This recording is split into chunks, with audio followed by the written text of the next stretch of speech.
Hello, everyone. Welcome this early Sunday morning to the Brooklyn Book Festival being hosted here at Brooklyn Law School. Our Dean, Nick Allard, is here to welcome you. The Dean has been a really wonderful bridge between the law school and Brooklyn and the Brooklyn Book Festival, and so I'd like to introduce Nick Allard to you all. Thank you, Professor Reese. Well, welcome to all of you. We're so proud to be able to host part of the largest free literary festival in New York City and one of the largest in the United States.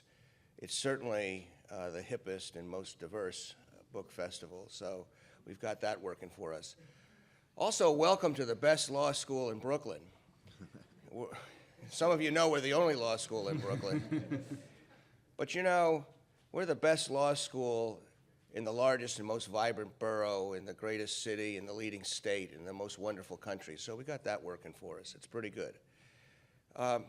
Yesterday, Marla and I returned from a short trip to Russia where I was speaking to scholars and students about why study law, why come to America to study law.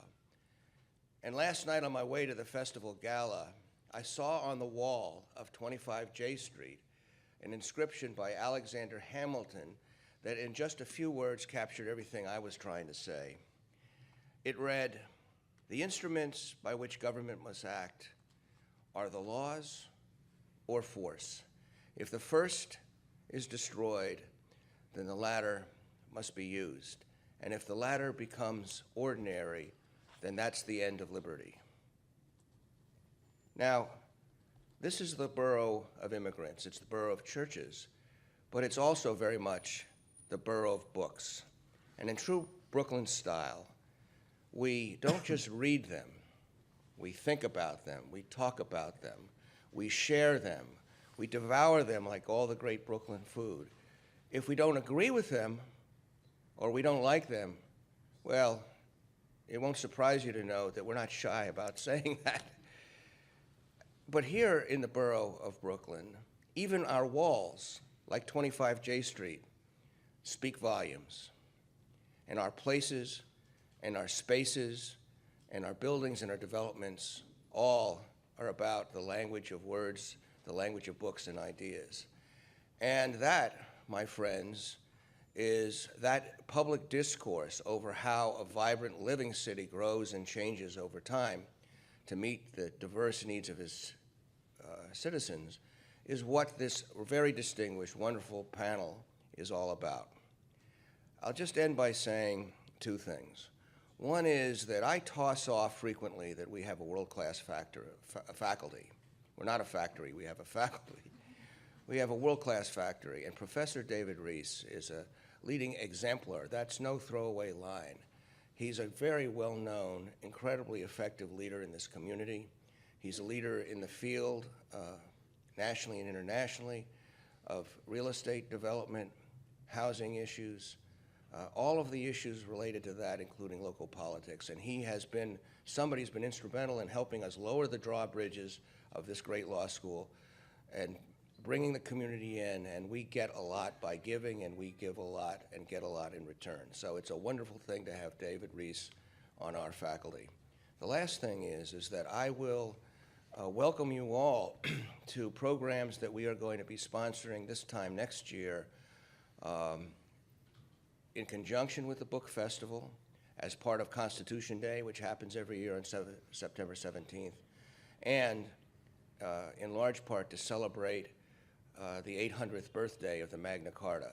So we are going to be hosting here a traveling exhibit that the ABA has sponsored relating to the Magna Carta, and we'll be hosting authors and books relating to that incredible seminal piece of law that has had such an impact from Runnymede to Remsen Street, from the pipe rolls of Henry I to the laws that are evolving of cyberspace.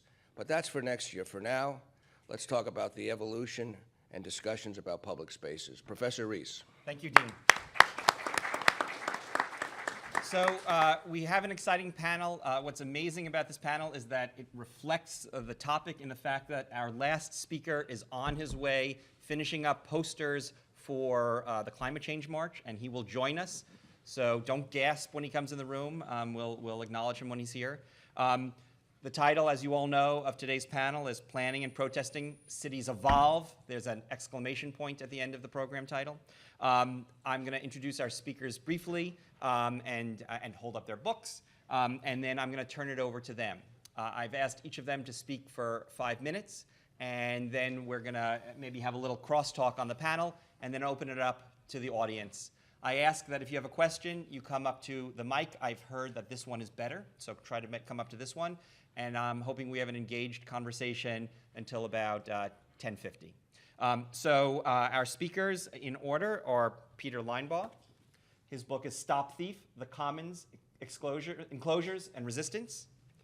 Our next speaker is Daniel Campo. His book is The Accidental Playground, Brooklyn Waterfront Narratives of the Undesigned and Unplanned.